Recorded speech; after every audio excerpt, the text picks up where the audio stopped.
Oui, bonjour. Merci d'être venu. Thank you for coming. So today we're going to talk about Green's function in a very simple context, which is the one-body Schrödinger equation.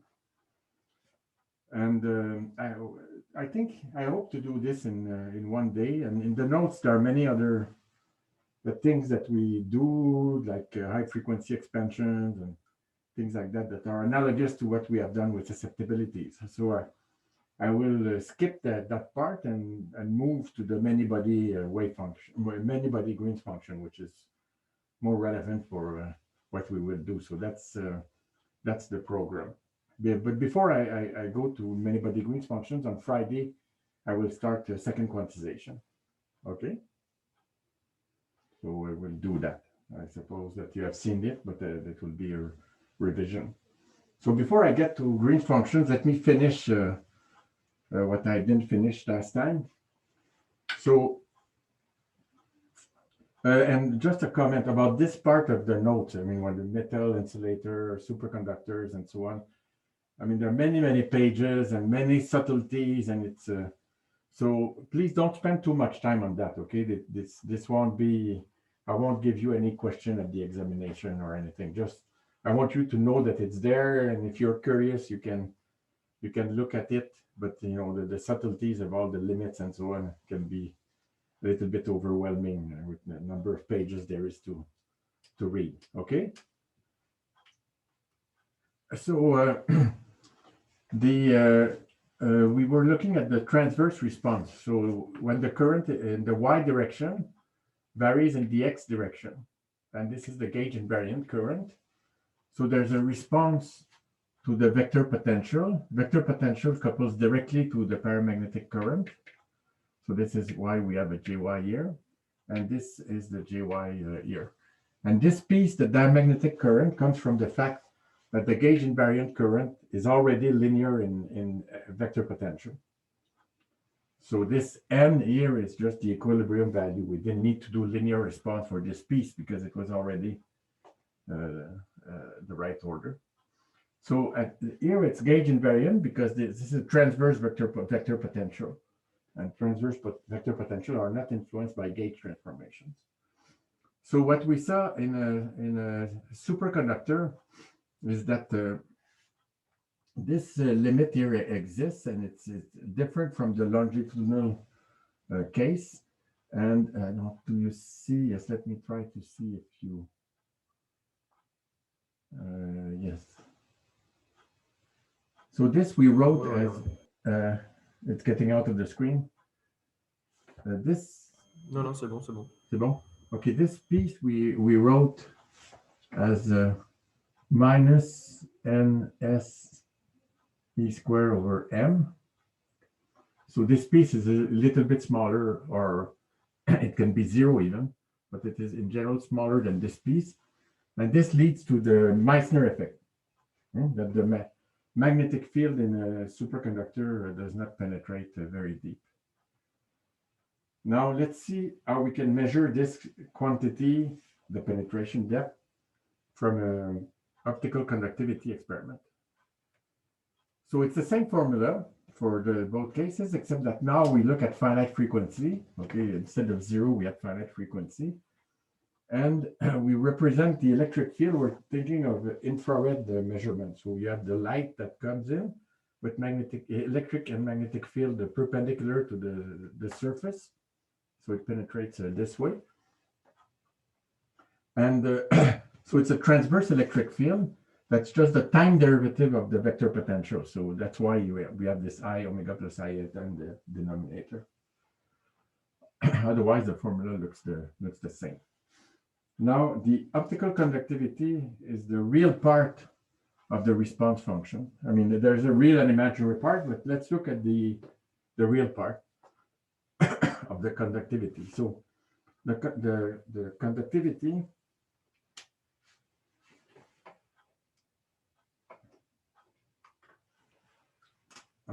real part, sigma, it's a tensor, so y, because it's the y due to an electric field in the y direction. I forgot the y.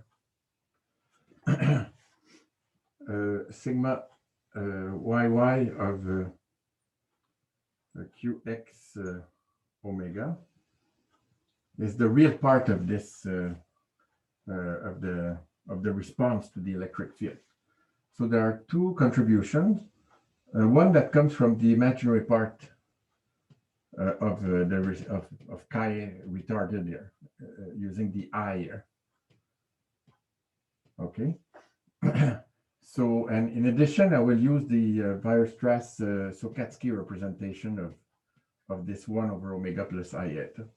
So I have a first part that everything will go into an integral in a moment. So I get the principal part of chi double prime of j y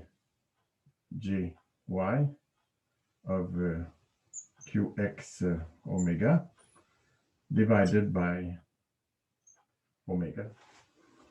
And then there's a delta function response also that comes from the fact that this goes to minus I pi times delta.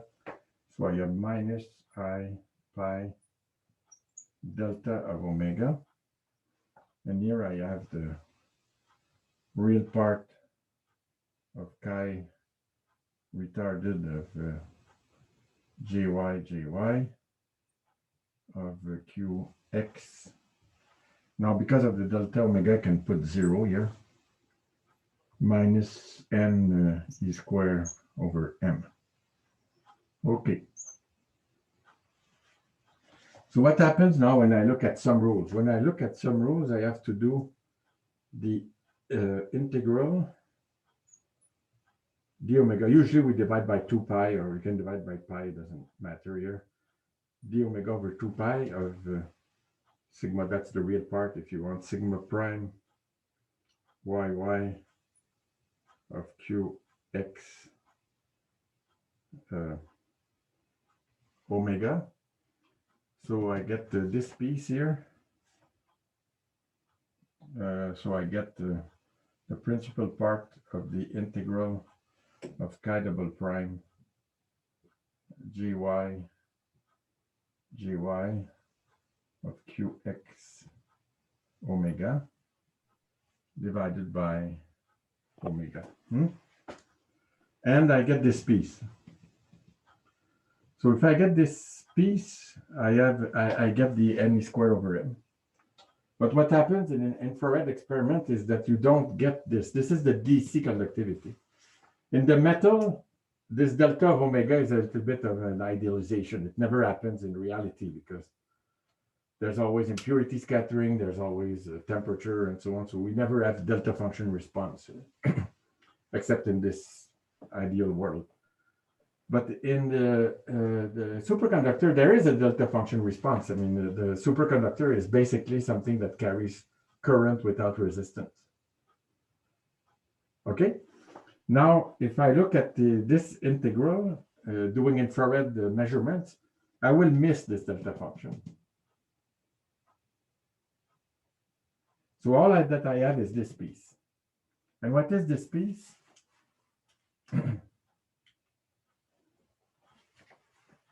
This piece is the real part of chi retarded of jy at qx and 0. And well, because this is a thermodynamic quantity, it exists for a superconductor.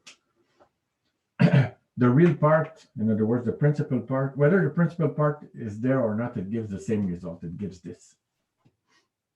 So what is this? The whole thing is minus ns squared over m. Sorry, here I forgot many things. I forgot to put the integral. Let me drop this 2 here, which is making my life difficult.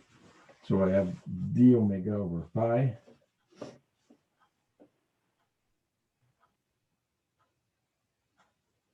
and that's equal to this. And this quantity is n minus ns divided by m times e squared. Because this plus this is minus ns, so it's just the n goes to the right. Okay, so again, the real part is the same as this because it's a thermodynamic quantity. So you see, because I miss the delta function, I don't get everything. And the missing area compared with the normal state is related to the penetration depth. Cute, no? Okay. And you see that this delta function piece here is also related to ns. And the delta function piece you can see in the imaginary part of this, which is Kramers-Kronig. And Kramers-Kronig of delta of omega is just 1 over omega. So when there's a gap in the superconductor, you look at the imaginary part of this, it has a 1 over omega dependence, and the height of that quantity is also the penetration depth. So you can get it either from the sum rule or directly from the imaginary part of the response. You have questions? Okay. So now we move to Green's functions. So why do we, the Green's function are going to be just like other response function, just like the susceptibility that we were talking about here. But instead of being the response to some external force, some external perturbation, like coupling to density or coupling to vector potential, we basically coupling to the wave function.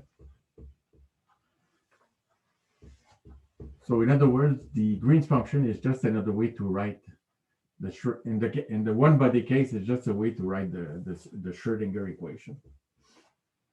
Why do we need this? Well, we need this because in quantum mechanics, when a particle propagates, it's described by by this wave function. So we need to know the response. Also, this quantity, the Green's function, will also be a measurable quantity in certain cases. So, for example, if you do an experiment, a tunneling experiment or photoemission experiment, I will show it in the context of photoemission in particular. You can get the result of the observation from the Green's function. Also, if we want to describe interference in just single body system or many body system, we also need to know what happens to wave functions, how they propagate, and the Green's function will tell us how they propagate. Now, why are they called Green's function? It's because of Green was a miller, I think in Nottingham or something like that, who was more or less self-educated, who looked at found a way to write some sort of general solution to, or some formalism to address electromagnetic problems. So it was helpful as a solution of inhomogeneous differential equations.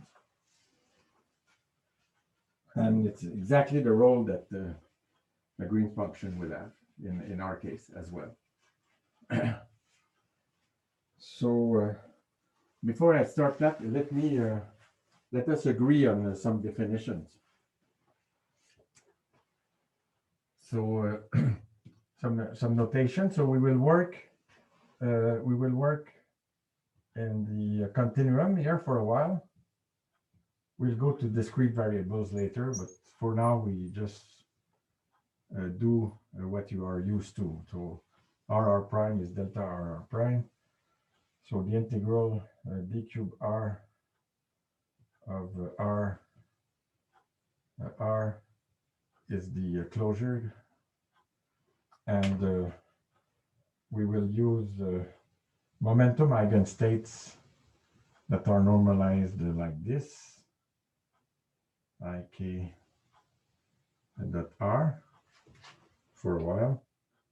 And if we look now at the corresponding quantities for wave vectors, we have k prime will be equal to 2 pi cube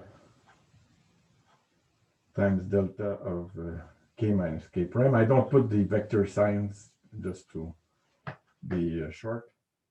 And then this closure relation is integral d cube k over 2 pi cube of k equals 1. Okay? So this is just a notation. Okay, now we go to the Green's function. So this piece, and we will discuss a little bit about the physical meaning. So suppose I want to know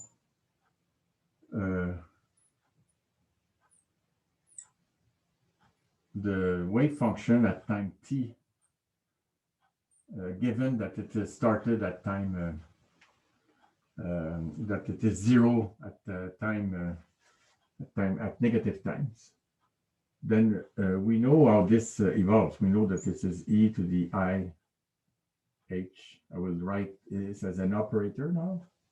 E to the IHT times the psi Heisenberg. Now is a very important moment. What have I done?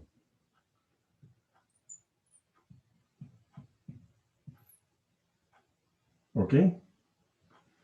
So from now on, h bar is equal to 1. Sometimes that can be misleading. I see Nicolas is unhappy. Okay, so so we have to remember this. So you have to put the units back whenever necessary. So e to the IHT times psi h times the theta of t. And now let me call this I G retarded operator of t acting on psi h. Okay, so this is just a definition now. So what is what do you mean? Pardon me? What do you mean by psi h? Heisenberg. So that's the t equals 0 value. Okay. Okay.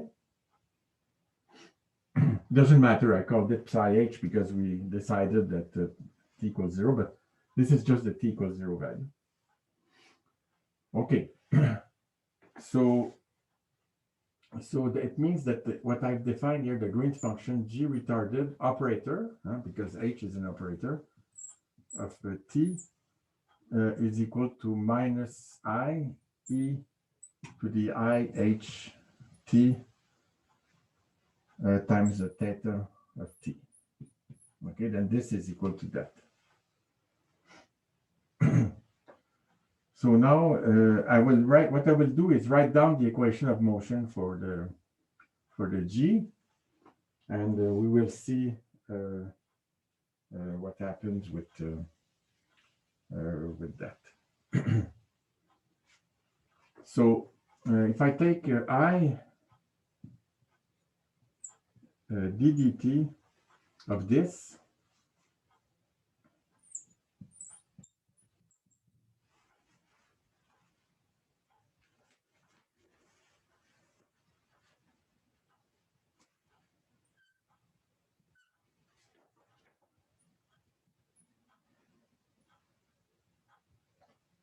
then this is I delta of t times psi of t plus I theta of t. And now the time derivative of psi of t is here I forgot my minus sign. So the time derivative of this is just the Hamiltonian. Okay, so this goes away, and I have the Hamiltonian h that acts on psi of psi of t. Did I forget something? Seems to be okay. And now when I have I ddt that acts on the green spot, so that was the left hand side there. Now if I act on the right hand side, then I have I, so that's minus 1 times the g times the time derivative. Sorry.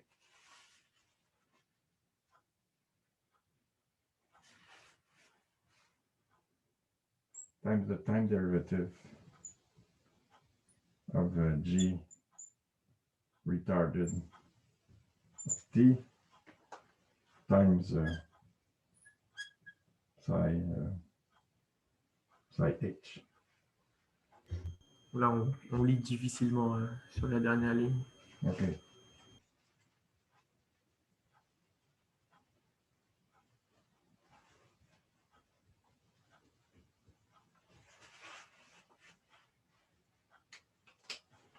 This is a difficult part of the board here.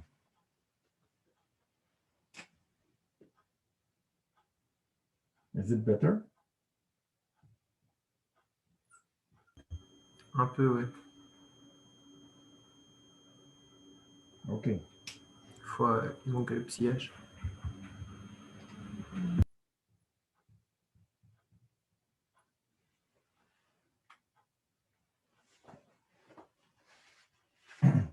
So this psi of this theta of t times psi of t is Ig retarded of t.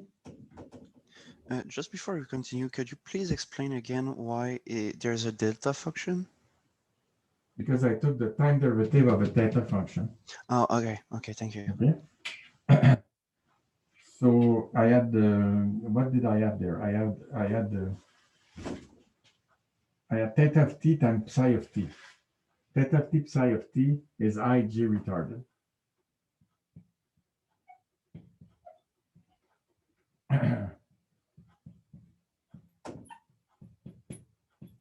And so there is no problem inverting the theta function and the Hamiltonian there?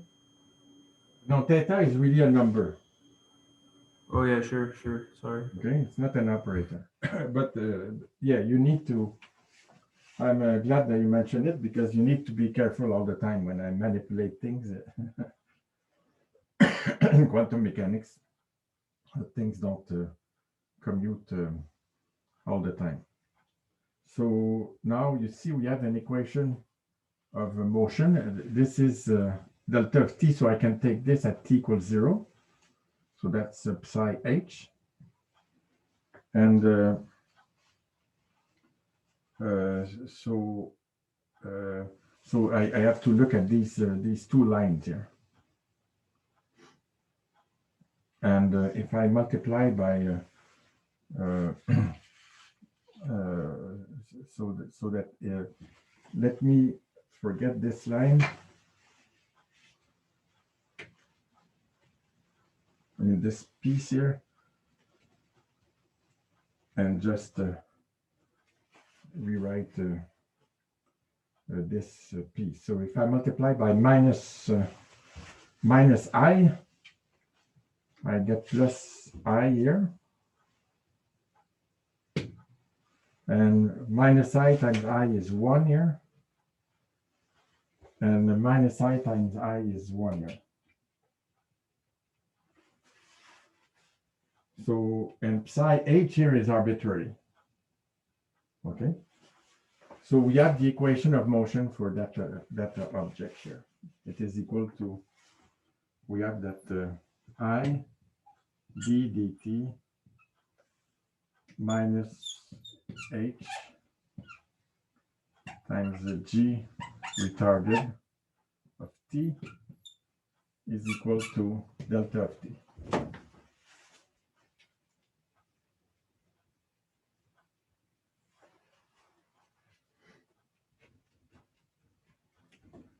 Now you see, if I want to be completely consistent, I need to write the identity here operator acting on this, okay? But I will not do that all the time. I mean, it's a pain, and I guess we know what we mean. But strictly speaking, we should have this identity operator.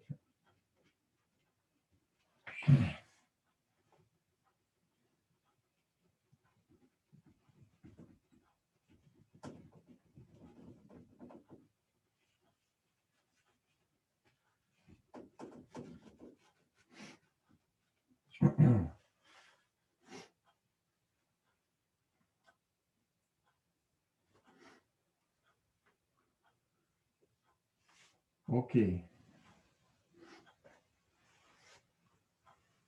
But let me go back to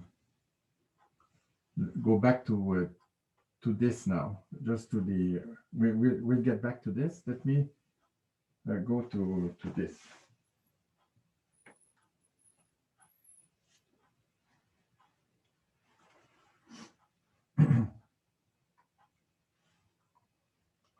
So you see, suppose that I want to know the wave function here, how the wave function evolves with time.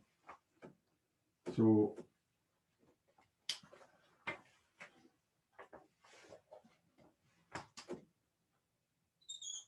I have theta of t times, and I will take r psi of t, okay? So that's the wave function, how it evolves with time. So it will be equal to, I times, now I will include a complete set of states here. Integral d, I will d cube r prime, and I have, I took the bra here on the left, so I have r g retarded of t, and then I have this r prime psi h. So why do I do this? Because you see that what it tells me is that if I know the initial condition here to the wave function, I mean the value at time 0, and I know the wave function, so I know psi on r prime, then this object here will evolve the Green's function, the wave function at a later time. Okay, so that's just another way to reformulate the Schrödinger equation, but in a way that, well, let me first define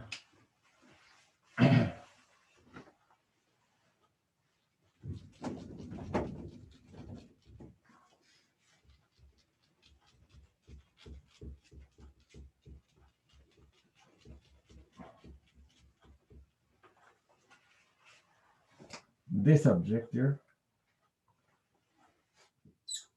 r prime g, no, r, I'm sorry, g retarded of t times r prime. I can call that the g retarded. If there's translational invariance, I put r minus r prime. Otherwise, I put both coordinate, r prime, and t. Okay. So now that's just a function. This was an operator. This is just a function of r minus r. Excuse me. And you see, suppose that the initial condition is the psi h here, suppose that the initial condition is just that the particle is at position r double prime. Okay, so then I have delta of r prime minus r double prime. So this just becomes, I can do the integral over r prime, and that becomes g of r double prime. So it means that if I have the particle at a position r double prime, this will evolve the particle to arbitrary position. Okay, and so it's I don't know how this is a Dutch name, Huygens, I think. You know, anybody knows how to pronounce it?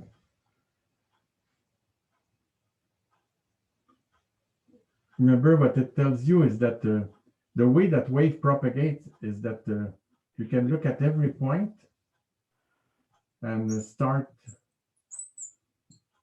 write waves, little waves around that that point. Every point generates that type of wavefront. So this is what the G is, what the G is doing here.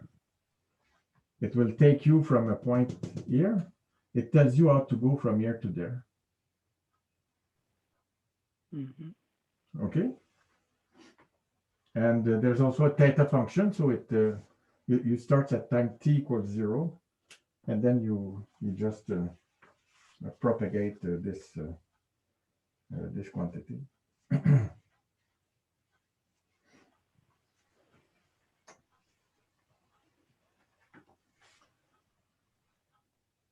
So this is cute, right? I mean, I think I can erase this.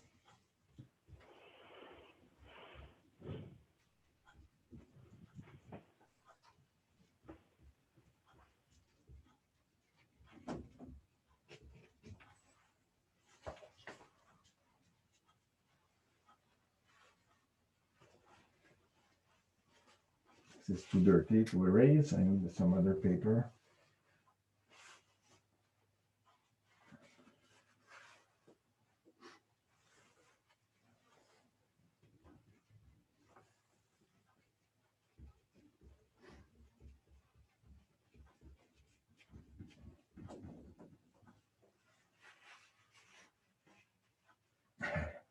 Now let me do something crazy. Okay, what is the solution to this? The solution is that G retarded of t is equal to I d dt minus h to the minus 1 times delta of t. So obviously this is very strange. So, but let me, the way to understand this is just as a matrix. So let me show you a little bit more detail what we mean here. But the other thing is that there's an initial condition here. To be able to solve an equation that's linear in time, you need a solution at some initial time t. And here the boundary condition in time, if you want, is that the retarded function is 0 at minus infinity. Okay. So let's rewrite this differently. So what I will do is start from this and take matrix elements and of these operators and insert a complete set of states. So if I have R, I have the integral, I'm sorry, I will immediately write the complete set of states. So integral d cube r prime. And now I take the matrix element. So I have R, and I have I d dt delta of r minus r prime times minus, okay, let me write immediately r prime minus r h r prime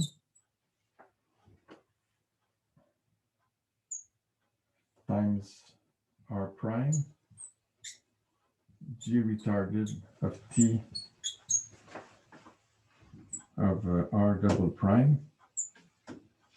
You see what I've done, right? I've inserted a complete set of states, r double prime, and I've taken matrix element r double prime. Okay. So on the right-hand side, what do I have? I have delta of t times delta of r minus r double prime.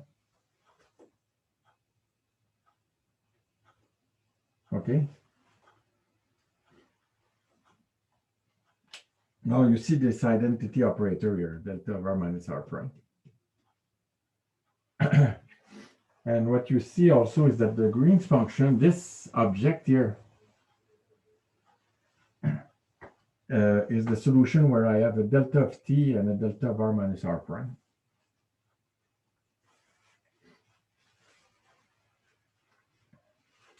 And if you think of this object here, that's a function of r minus r prime, of r and r prime, if you think of this as a matrix in r prime, right, the G is just the inverse of that matrix. That's what I wrote symbolically earlier.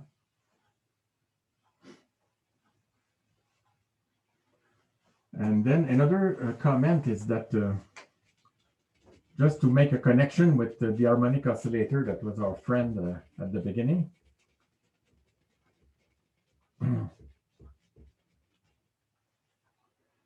Okay, this is just an aside. Just something else.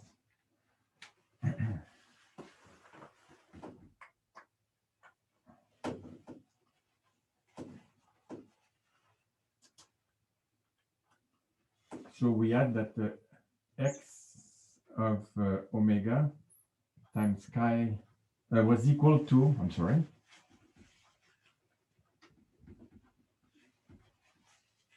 was equal to chi retarded of omega times f of omega, okay? So if I take f of omega to be 1, it means that f of t is delta of t, okay? So this equation in time, the chi retarded is a response to a delta function in time. So that's why it's retarded. That's why this object has some analogy with this. What we have added here is a delta function of r minus r prime. Here it was we had just one degree of freedom, and that was it. Here we have many degrees of freedom, so there's this. It's a response to r minus r prime. So here, whatever the force, if we know the retarded response, then we can always find the Fourier transform of the force, of any force, and then find the response. So here it's the same idea. Whatever the initial condition psi, we can always find how things propagate. Okay, because you remember psi of t was just related to g retarded acting on psi h. So this object, in other words, is independent of the initial condition on the wave function. But if you know the wave function at some initial time, you can evolve it anywhere at any time by using the Green's function, starting from every point of the initial psi. With the initial psi, you project on position. So you have a value, you have a wave function at position r, and you can evolve that wave function to position r prime. So all the interference and everything, if you want, is in this this Green's functions.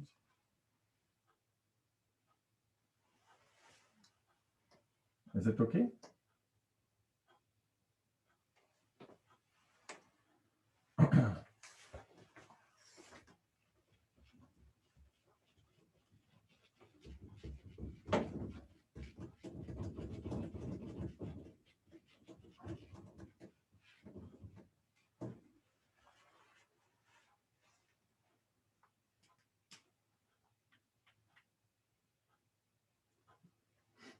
Now, if we want to look at this in again in a very symbolic way,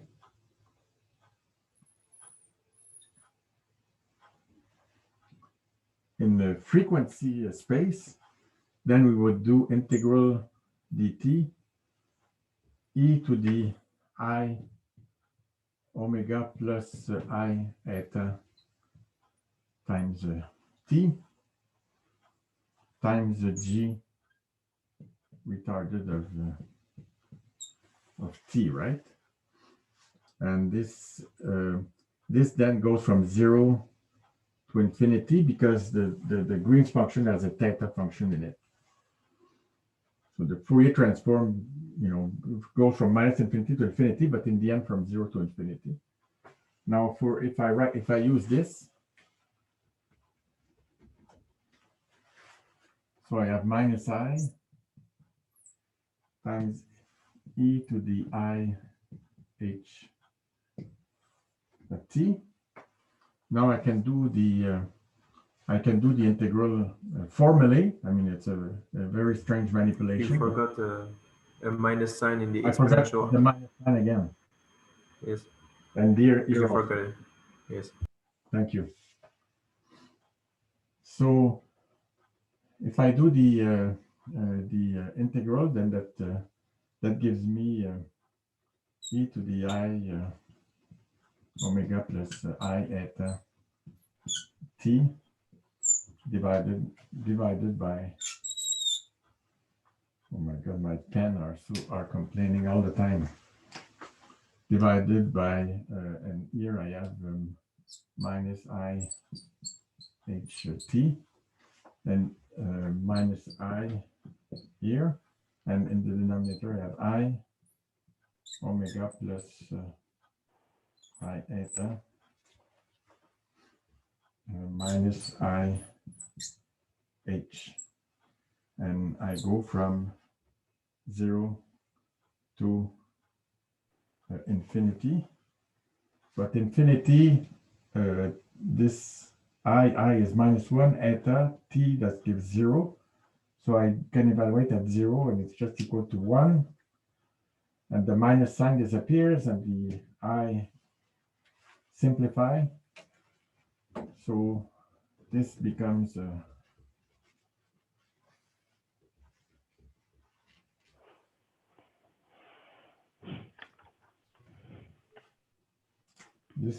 just a 1.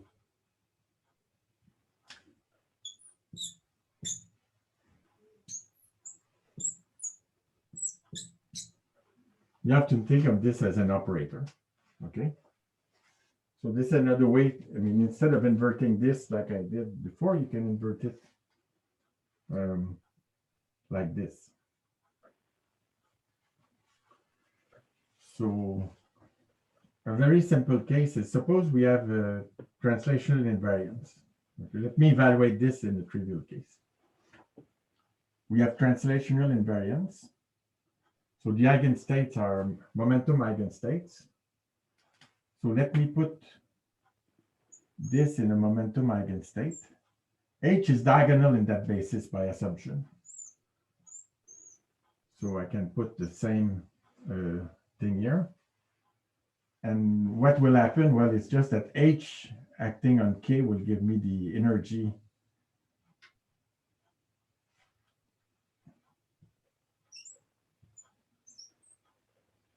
of K. So, like in the case of the harmonic oscillator, where the poles were the eigenfrequencies of the harmonic oscillator. Here the poles are the single particle energies. Okay, so that's completely analogous. Let me do the Lehmann representation to be more general. Okay, so the analog of this for the Lehmann representation.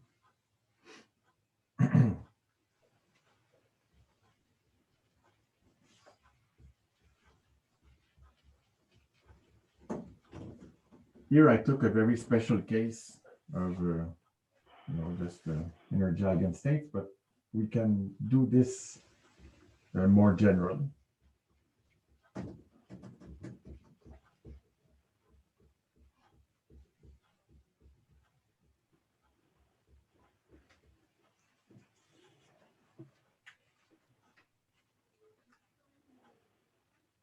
Okay.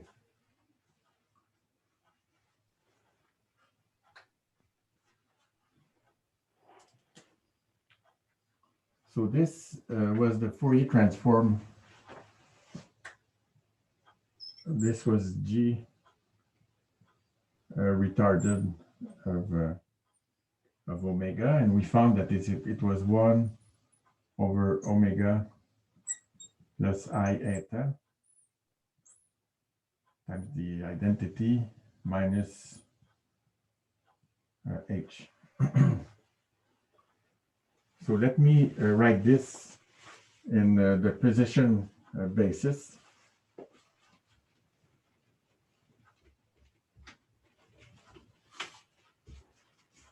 I'm doing exactly what we did before.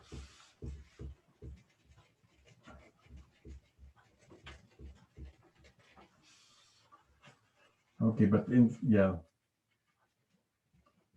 okay, to make you, I think this is not too comfortable to take the inverse of this operator. So to make you more comfortable, you're used to having this in the exponential. I can work with this. I can work with this. So let's look at the integral from 0 to infinity. So I'm working at the bottom. I'm on this Lehmann representation here, dt e to the I omega plus. I'm not stopping very often for questions, but remember, you can stop me anytime, right? So I have minus I, and here I take expectation values now, R, and I'm going to use energy. I'm going to use a complete set of energy eigenstates. So that's what I did for the Lehmann representation before for susceptibility. So these are energy eigenstates.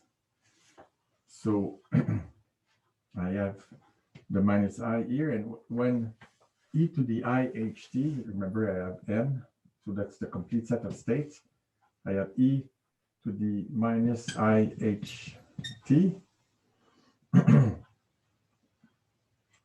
And I can immediately look at this R prime here. So what will happen? I mean, when this operator H acts on energy eigenstate, it will give me the energy of that eigenstate. So E n. Okay? You agree? Okay.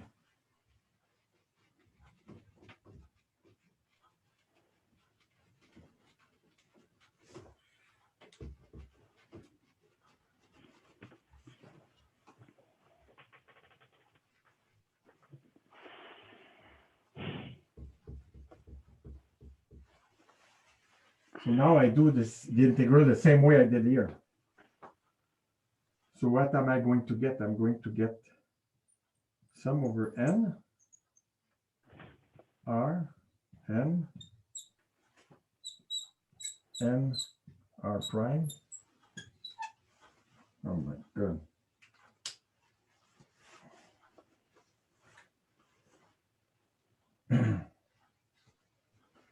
divided by omega plus I eta minus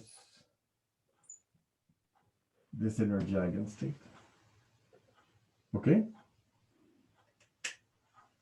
And what is this?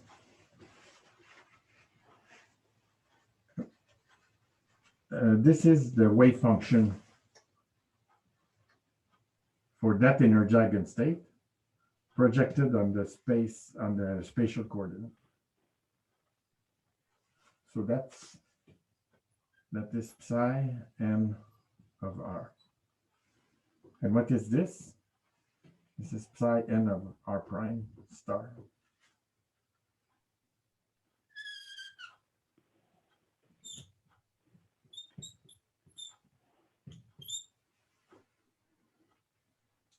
So again, the numerator are related to matrix elements, and the denominator are the energy of the poles. And so what is this? This is r g retarded of omega times r prime. If you want, you can start from this and put complete set of energy eigenstate and get this.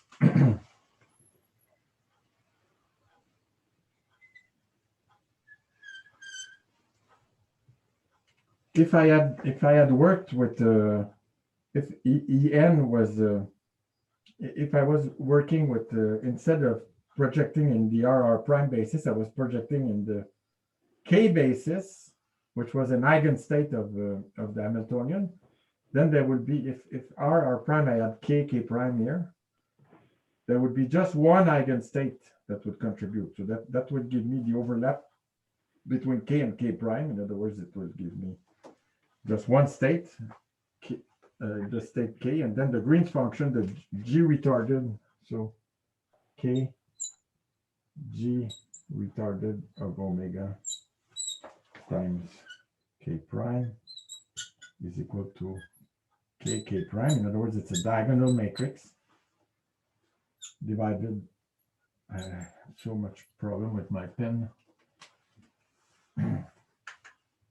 Divided by omega plus I eta minus epsilon k. Okay? But the general result is this. So what about, let me take a couple of minutes for observables.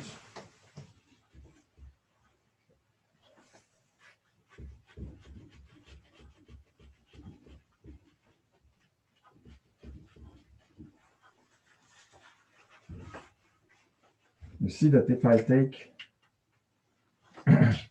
if I write this object like I did here on top as a function of frequency, then I have that the minus the imaginary part of g retarded of r omega. Okay, the imaginary part is what? It's this, and I have a minus sign here. So it's equal to pi times sum over n of psi square of r times delta of omega minus En. Okay, so that's really, so in other words, this is just if I integrate over all frequencies, then this just becomes the probability of having the particle at position r. So I can measure the position like that. And now, on the contrary, if I sum over, look at this expression. If I sum over all r, if I put r equals r prime, and I sum over all r prime, I get a delta. I mean, I just get this energy eigenstates. So what I want to say is just that the density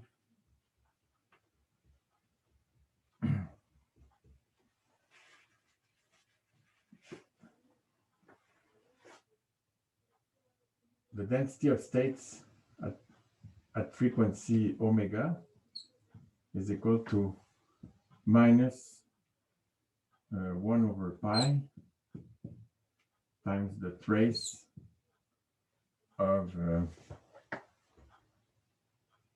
G retarded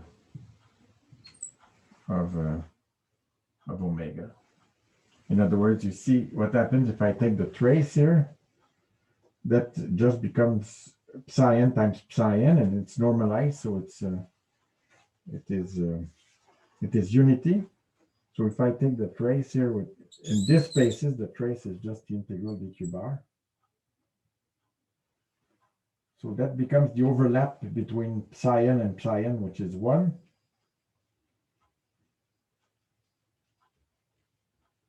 So you see that's the density of states at frequency omega.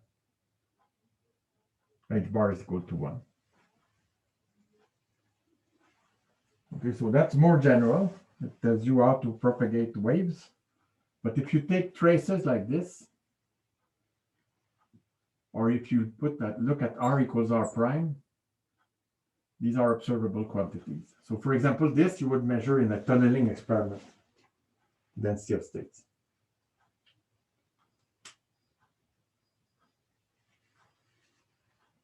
Okay, so I'm late already. So if no questions, I will stop recording, and if you want to stay and ask questions, you are welcome.